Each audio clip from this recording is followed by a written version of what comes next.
हिन साइंसी दौर में जाते माण्हू पंहिंजे वेहण जे लाइ वॾा वॾा बंगला तैयार करनि था, उते ॿारड़ी जा मिसकीन ऐं ग़रीब माण्हू पंहिंजे लाइ मिट्टी जा कच्चा घर अॾे करे वेहण जो अजो ठाहिनि था। 20 सालनि खां मिट्टी जा घर ठाहींदड़ अॼु असां सां कारीगर मौजूदु आहे। अचो त हुन सां ॻाल्हि ॿोल कयूं। तव्हांखे केतिरो टाइम थियो आहे जो तव्हां कच्चा घर मिट्टी जा ठाहींदा अचो पिया? असांखे 18 साल उम्र असां शुरू थिया उन कम में सही पंहिंजे रोज़गार में शुरू थिया।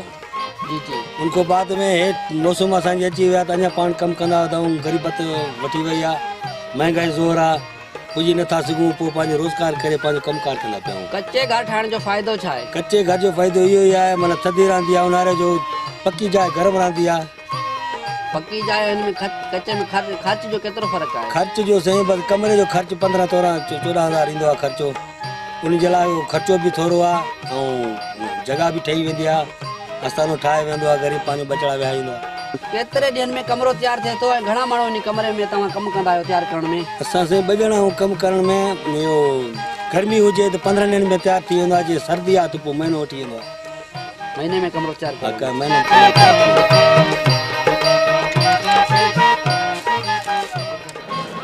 मिट्टीअ जे कारीगर जो वधीक चवण हो त गुरबत सबबि माण्हू पक्का घर नथा ठाराए सघनि, उन करे हू मिट्टीअ जा कच्चा घर तैयार कराईंदा आहिनि।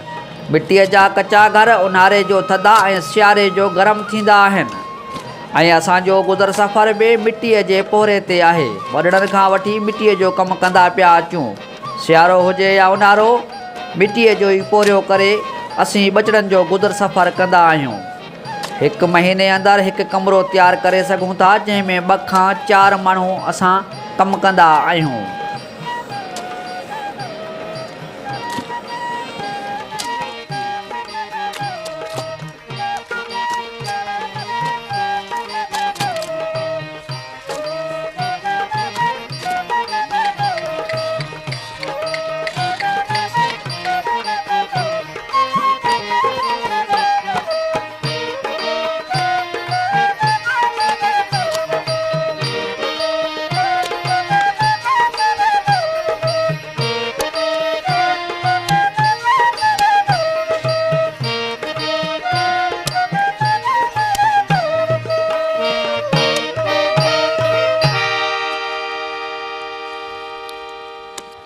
जीअं तव्हां हिननि जा वीचार ॿुधा त हिननि जो चवणु हो त ग़रीब ऐं मिसकीन माण्हू गुरबत सबबि पक्का घर नथा ठाराए सघनि, तंहिंजे करे हू कच्चा घर ठाराइनि था ऐं असां बि पंहिंजे बचनि जो गुज़र सफ़र कयूं था।